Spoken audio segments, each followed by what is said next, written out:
From the Ticats Audio Network, this is Ticats Today with Louie B. Yes, it is Ticats Today for a Monday, November the 15th, 2021, as we enter the final week of the CFL's regular season. I have no idea where the last 4.5 months have gone. But here we are about to play game number 14 in the CFL's 14-game schedule. The Hamilton Ticats will host the Saskatchewan Roughriders. And it's pretty simple. You win and you get to host the East Final. But if Montreal happens to beat last place Ottawa on Friday night, then you need to win. Or else you're heading to Montreal to play the East semifinal. So it is a big week on the CFL calendar. Made even more big after Friday's game in Toronto, where the Ticats fell 31-12. Of course, we're going to get into all that. We'll hear from Coach O. We'll hear from Masoli. We'll hear from Tim White. We'll get into it with the CFL on TSN's Matthew Scianitti. There is a bit of a roster announcement I'll let you know about coming up in just a little bit as well. But I wanted to start off with some good news, is that we did know that it was going to be a bit of a scaled-down version of CFL's Grey Cup, but there are going to be things going on around the city to celebrate this beautiful game, and we're so excited, to be able to put on some events for you. The Grey Cup will get here at Bayfront Park on Tuesday, December the 7th at 11 a.m., where you can come join fans. You can come join Mayor Eisenberger, Randy Ambrosi, and Ticats alumni to welcome. That's always a classic, welcoming the Grey Cup here to Hamilton. The Grey Cup party headquarters is going to be at the Hamilton Convention Center. That'll be the official home to several events and celebrations throughout the week, including the Eastern Social Hall presented by Access Storage, which will be open on Friday night. The Western Social Hall will be open on Saturday. You can get tickets ahead of time. They're going to be $20. There's going to be a Tiger Town game day party presented by Bench Brewing and in partnership with the Ticats Alumni Association. That's going to be going on game day from 10 a.m. till 3 p.m. at the Hamilton Convention Center. The Commissioner's Fan State of the League will be going down December 10th. The CFL Awards on December 10th. And there'll also be some fan favorite celebrations, including the Spirit of Edmonton, to host their team parties on Thursday, Friday, and Saturday, and their traditional breakfast on the Saturday. The Atlantic Schooners will host their East Coast Kitchen Party on Saturday, December 11th, and the CFL Alumni Association Legends Luncheon will be going down 11 till 4 at the End Zone. So still lots going on Grey Cup week, but still lots of football to be played. And the Ticats will have to get to the Grey Cup the hard way. They'll have to go through Toronto after Friday's game. For more on that, let's hear from the head coach of the Ticats, Orlando Steinauer. Here's what he had to say following the loss Friday night. Well, I haven't really dissected it. I just know we got beat in 3 phases. They played better than we did. And that's the bottom line. Specifically, offensively, I thought we missed some shots early. That was kind of the plan to go after it, and we didn't. We had a drop, and we didn't connect. There was still plenty of football game left after those missed opportunities. We took some penalties to give them good field position, and defensively, we got to get off the field, a little bit more and keep them off the scoreboard. So. I thought that we played decent in spots, but boy, that's you're not going to beat a lot of football teams playing the way that we played. It's all correctable. These are preventable mistakes, and if we want to, if we want to have a chance at this thing, we got to eliminate those. That's the bottom line. So, just disappointed. It's very disappointing. Credit Toronto.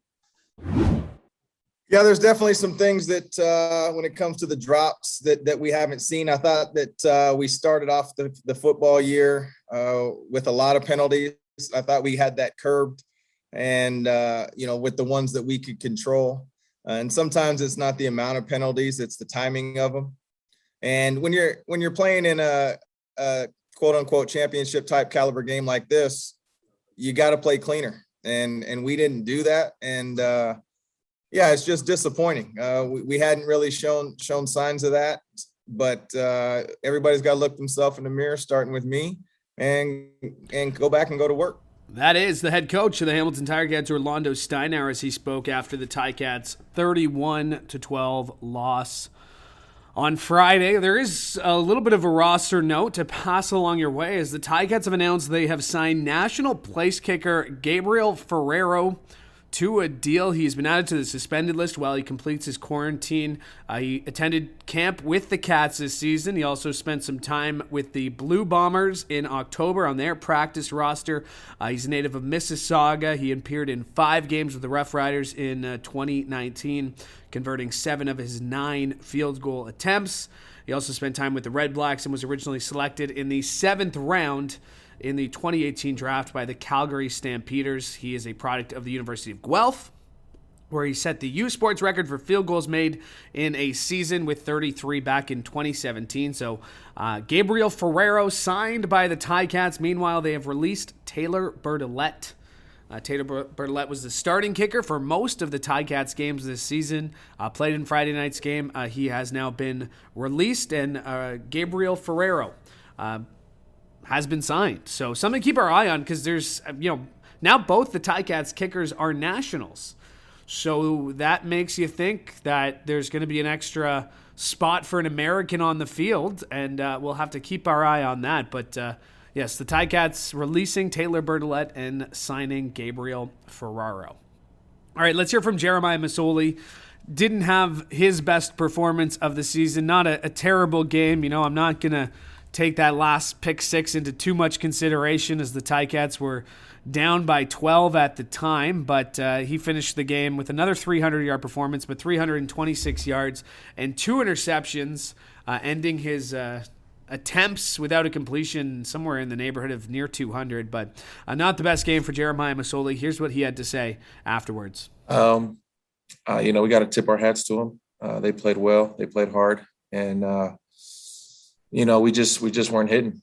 We just weren't hitting. We had opportunities, we had chances, and we just didn't execute. Maybe that could have been it for some guys. But at the end of the day, it just comes down to us being able to execute. Playing smart. We know, that guys on the other side of the ball are talented as well, but we just got to do us, and we got to execute, and we got to hit it when it's there. So, whether we're charged up or not, that stuff wears off anyways, and we got to settle down and play a complete game.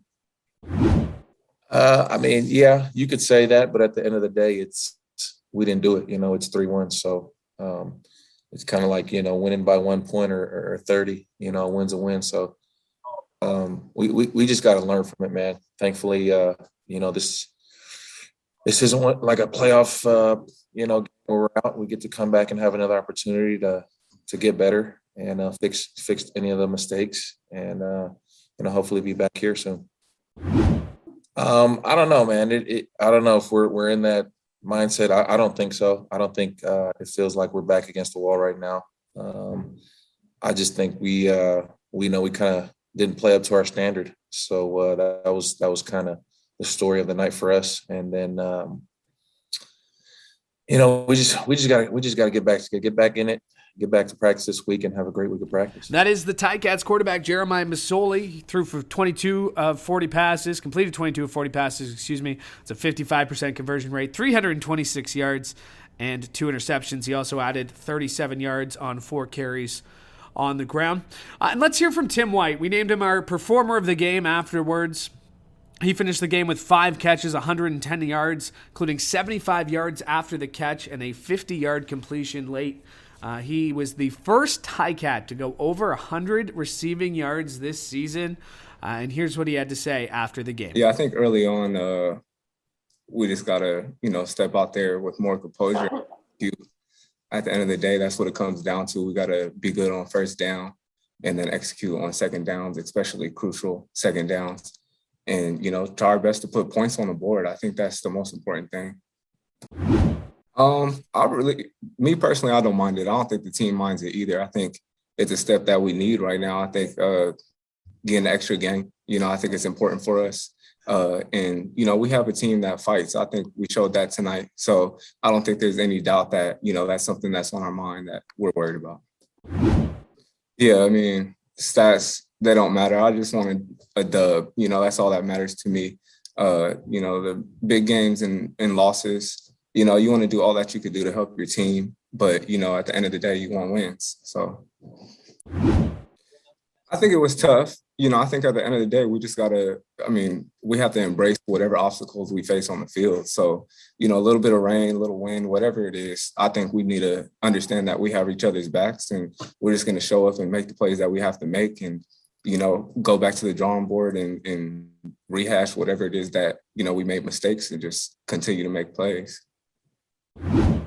I wouldn't say so. I think it comes down to executing. I don't think we executed the game plan. I thought Tommy called a great game. I thought we could have executed better. We missed a lot of opportunities out there, and that's on us. So we're just going to go back to practice and work hard, and that's all it comes down to. That is Ticats receiver Tim White as he spoke after the Ticats 31-12 loss to the Argos on Friday. And again, reminder, the regular season for the Ticats wraps up this Saturday. It's a win, and you get to host the East semifinal the following week. If you lose and the Alouettes beat the Red Blacks a night earlier on Friday, well, then it's off to Montreal to take on the Alouettes in the East semifinal. Either way, you'll be waiting for the Argonauts, who will wrap up their regular season tomorrow against the Elks before they host the East final on December 5th. All right, let's get more on Friday night's game. Very pleased now to be joined by the man between the benches. That's the CFL and TSN's Matthew Scianitti. And Matthew, you and I were exchanging text messages after the game on Friday, and I said, I had seen that game going about 100 different ways, none of them like that. Your assessment on what you saw on Friday night? Well, I'll tell you this. After a lot of the Argos players came up to me and Argos fans came up to me to remind, and if you don't think that CFL fans of any stripe, Louis, listen to your podcast, you would be dead wrong, because Argos fans were quite enthusiastically giving me, let's call it the BMO Field salute during the game, and were none too pleased with some of my opinions leading into the game. The concerning thing for me is this. We've now had a handful of experiences to put the premise together. It's very hard to put your money on the Hamilton Ticats in big game situations. And I trace that back to the Grey Cup. Obviously, they were overwhelming favorites against the Winnipeg Blue Bombers, notwithstanding an early injury to Speedy B during that game, notwithstanding everything. But they were favorites going into that game, struggled. Obviously, I don't have to remind Ticat fans what happened. There were certainly issues in the previous Argo loss that Boris Speedy kicked the walk-off winner and the game against the Montreal Alouettes. Either one of those wins changes the complexion of Hamilton's season. Both of those wins, and what happened on Friday is a moot point. It is just a reality the Ticats have to face, that they've made their bed by not executing, and now they've got the hard. They might have the hardest road, albeit to get to Hamilton, to get home for the Grey Cup. But now, football reveals who you are, and right now, what we're seeing from Hamilton is this is the team everyone thought would win the East. They did it in the They did not in the regular season. Doesn't mean they won't in the playoffs. But the execution was lacking in all three phases. That's not my estimation. That was Orlando Steinauer's on Friday. And it was clear for all to see. And for a game that was supposed to be full of energy, full of life, full of emotion, full of all these things, it was a dud for Hamilton. And you and I you've made this point on this program before, where I could ask the question, well, isn't this what good teams are? Don't good teams have to go through adversity? But this team's been through adversity. Orlando Steinauer's been through adversity. Not last year, but maybe it is a question that because last year things seem to have come so easily for them, is there something to be taken away from getting punched in the gut week 15, the second last week of the regular season? Is there something the Ticats can take from this? You know what? This is what I would have taken from it. This is my unsolicited opinion as someone who is, works for TSN. I know, at least on the periphery, I'm not at practice every single day. I don't live in that facility. I don't know what it's like at the 7 a.m. meetings when guys are coming in. I don't know what the conversations are between the coaches, but I know this: Orlando Steinauer puts a tremendous amount of. He gives his players the opportunity and the responsibility to go ahead and take charge of their preparation, of what they do. Doesn't mean that the players run everything. It means that the coaches trust the players. We're at a point now where I think we're going to see quite possibly the best of what Orlando Steinauer can offer as a head coach and his accompanying position coaches, because the Ticats need, as players and as coaches, they need to sit down and have a lot of hard discussions this week. There were outright drops that don't happen. There are play calling choices. Certainly, I am never going to debate Tommy Condell in any facet about the game of football. I am not silly, nor am I stupid. But clearly, what the Ticats wanted to do was pretty apparent early on, and it just didn't work. And Orlando Steinauer said, that's offensively. Defensively, he said to me at halftime, we need to get 2 and outs. And then the Argos marched down the field with basically McLeod Bethel-Thompson just passing it to Curly Gittins Jr. several times. And, that one touchdown that they had in the corner of the end zone where it was basically, one move, 2 move, and score. Like, I know the quality of execution that Orlando Steinauer and Mark Washington expect out of their players. That wasn't it. So Montreal has a win, albeit against, a Winnipeg Blue Bombers team that didn't have Zach Collaros. But now they have to win on the weekend. Yeah. And you don't want to be in this situation, but you are. So you have to win on the weekend against, a Saskatchewan Roughriders team that has sealed the West semi, but is not a team that is going to go ahead and just come to Hamilton and roll over. Like this is going to be tough. And, as you say, it's pressure makes diamonds or whatever the expression may be. But Hamilton has put themselves in this situation. Now we're going to see what this iteration of it, the Ticats, can do, if anything, to pull themselves out of it. A bright spot in the season, definitely last game was Tim White, the first Ticat to break for a 100-yard game. And I think if you had found someone who would offer you props on first Ticat with a 100-yard receiving game, Tim White probably would have made you some money. But to that point, is Tim White becoming – it's just one season. It's a condensed season, a small body of work. But is he becoming an everyday, bona fide CFL receiver right before our eyes this season? Here's the part of the podcast where I insert the fact that the Ticats have had to deal with a lot of injuries on offense. And any Ticat fan, especially those who wear the black and gold and who do work at 64 Melrose Avenue, will remind me that Braylon Addison has dealt with injuries all season, that Brandon Banks has dealt with a rib injury all season, that there have been issues in the backfield all season. And yet, yes, Tim White has been somebody who has emerged as a reliable deep threat. And I think it shows you, yet again, the Ticats have depth. And that is never the issue. The issue is never that, Drew Alamang and Sean Burke don't bring in quality guys who, the cliche next man up mentality. Hamilton always goes ahead and comes through. But offensively, one guy can't do it on his own.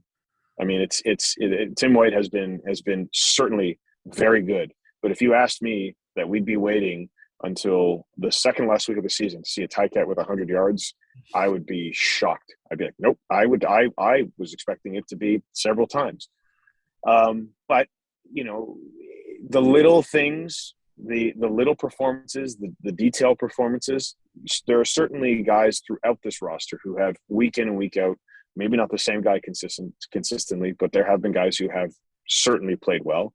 And, Tim White was one of them, one of very few, albeit on Friday. Having said all of that, we're now at a point going forward where it can't just be one guy and it can't just be one person, because you're not going to win a Grey Cup. If you look at, because this is just my honest, unsolicited opinion, if you look at everyone that Hamilton has to beat now to get to the Grey Cup, so the Argos are showing that they are literally peaking at the right time. Absolutely. You look at Montreal. Well, Trevor Harris, when he plays in the semifinal in the East, Ticat fans are aware, as are other teams across the league. He has a very good record in the first round of the CFL playoffs. He is excellent. So everyone's going to have to step up. Dunbar is going to have to step up. Unger is going to have to step up. Speedy B is going to have to find his groove. Jeremiah Masoli undoubtedly will be the first person to be watching film from the second it was the game ended to all the way to this coming Saturday. Everyone knows they're going to have to execute. It can't just be on one guy. What are you going to be watching this week at practice? Ticats have the day off. We won't see who's out, who's in type thing till later this week. But what would you be kind of watching a little bit closer this week at Tim Hortons Field? Well, I want to see what's going on in the backfield. Clearly, Don Jackson was a spark for the team the 2 weeks before he was out. He had 200 yards rushing, and that was huge because it allows Hamilton to control the line of scrimmage. Certainly, it was giving a shot to the arm to their offensive line. But defensively, I'm going to say it, whatever the situation was, whatever the issue was, and on the broadcast, certainly we talked about that little skirmish with Javon Santos Knox. That stuff can't happen now. Like you can't lose your best tackler or one of your top 3 tacklers on the team for any situation now. Like discipline, especially defensively, is going to be huge. Getting off the field, short drives is going to be huge because I will tell you this: Jason Moss has never been a coach. The offensive coordinator for the Saskatchewan Roughriders has never been a coach who likes to sit around and just kind of be casual on any game. He is intensity personified in this league. So he will make sure that he takes this opportunity to keep Saskatchewan's offense rolling. And they will look at Hamilton not being able to get offenses off the field, and he will be very, very eager to exploit that. So defensively, I'm going to be watching what Mark Washington does, what Orlando Steinauer does this week, because the one thing that they're and for all me being critical, here is the undeniable truth. Those are both elite level coaches. Those are both guys who, and I've watched it, certainly watched Coach Washington these last few seasons in Hamilton, but I have watched Orlando Steinauer for almost a decade, apart from the few seasons that he went to Fresno State. He is someone who goes to every single player, not a rah-rah guy, not a stare in your face, wagging the finger. He knows what to say. He knows how to speak. He knows what to do to get guys to execute. What I'm watching at practice this week is what he's going to do this week to get guys to execute. Real quick, the Argos wrap up their season Tuesday night against the Elks, their regular season. They won't play again for another 26 days. There will be 26 days between that game and the East Final on December the 5th. And you have to think that Toronto's going to be cautious and not play some guys. So some guys will go about 30 days between games. Will that affect them at all, or am I just kind of looking for excuses already for the Argos? No, I'm not. This is on the flip side. It's going to be a huge challenge for Ryan Dinwiddie. It's going to be a huge challenge for Chris Jones. It's going to be a huge challenge for that entire coaching staff to keep these guys locked in. Because I will tell you, the Argos are quite excited at the fact that nobody paid attention to them, and now they are the best team in the East, at least as per the regular season. It's going to be mindful of that. Like if it were Hamilton, I'd be like, oh yeah, no, the East Final's coming to Hamilton, and I would probably would say whoever's coming, they're in trouble, because that's not going to happen. Now you have to go to BMO Field, and that team likes playing at BMO Field. They are undefeated at BMO Field, and I'm not going to go. I'm going out on a limb here, Louis.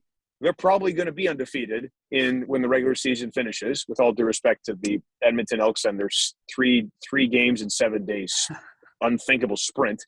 Yeah, but this is the prime time for Ryan Dinwiddie to prove what he is as a coach. And he's proved certainly the last few weeks that he's got these guys operating, especially offensively. McLeod Bethel-Thompson, especially in that second half, looked as good as he ever has in the CFL. Now McLeod Bethel-Thompson, with all the faith that he's been put in, with Ryan Dinwiddie has put into him, I know MBT very well and enough to know he will literally be watching film for the next month. And he will be ready to go. Whomever they play, whether it's the Ticats or the Alouettes, McLeod, you're going to get the best version of McLeod Bethel-Thompson. All the details now, all of the other component pieces the Argos have, which beat the Ticats, it's gonna be interesting to see over the coming weeks here that whether or not they can sustain that, because we know they can do it in Winnipeg. We know that Mike O'Shea and Kyle Walters have built a real collective identity out in Winnipeg, and those guys don't mess around, and they will be raring to go on December 5th for the Western Final. The Eastern Final, it's a little up in the air because I want to see how the Argos prepare. Yeah. Well, it should be interesting. Matthew, appreciate this as always. Thank you. Take care, Louis. My thanks to Matthew Scianitti for joining me. My thanks to you as well. The Ticats are back at the practice fields tomorrow, and we'll be back as well. Same time, same place, right here on the Ticats Audio Network. Thanks so much for tuning in. Appreciate it as always.